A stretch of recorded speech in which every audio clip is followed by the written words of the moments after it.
இதுதான் என்னோட அளவு ப்ளவுஸு. இப்போ நம்ம தைக்க போகிற சாரீ தான் இது. சாரீ எவ்வளோன்னு பார்ப்போமா? சாரீ 3500 ரூபா. இதுதான் பொங்கல் சாரீ. எப்படி இருக்குன்னு பார்ப்போமா?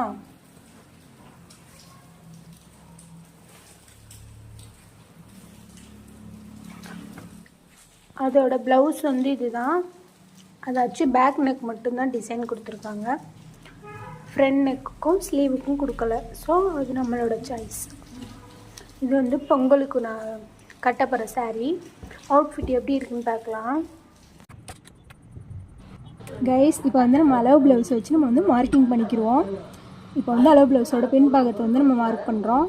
இடுப்பு, கழுத்து, அதோட ஷோல்ட்ரு, நெக்கு எல்லாத்தையுமே நம்ம வந்து மார்க் பண்ணிக்கிறோம். மார்க் பண்ணிவிட்டு நம்ம வந்து கட் பண்ணிக்கலாம்.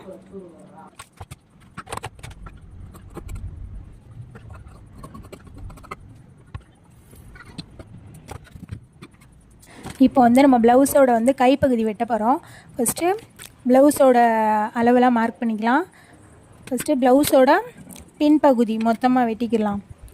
அதுக்கு முன்னாடி ப்ளவுஸோட முன்பகுதியில் வந்து நம்ம குழிவை ஒரு 1/2 இன்ச்சு வளைச்சி வெட்டி நம்ம கட் பண்ணிக்கலாம். இப்போ நம்ம ப்ளவுஸோட முன்பகுதி வெட்ட போகிறோம். ப்ளவுஸில் முக்கியமானதே முன்பகுதி தான். ஸோ அதை வந்து நம்ம கவனமாக கட் பண்ணணும். கிராஸோட உயரம் தான் கண்டிப்பாக நமக்கு ரொம்ப முக்கியம். ப்ளவுஸில் வந்து முன்பகுதி தான் ரொம்ப முக்கியம். ஸோ அதனால் முன்பகுதியை மட்டும் நம்ம கவனமாக தைக்கணும். ஷார்ப்பாக வேணும், எடுப்பாக வேணும்னா நம்ம வந்து கூர்மையாக எப்படி தைக்கிறோன்றதை பார்க்கலாம். தைச்சிட்டு ப்ளவுஸோட முன்பாட்டு எப்படி இருக்குன்னு பார்க்கலாம்.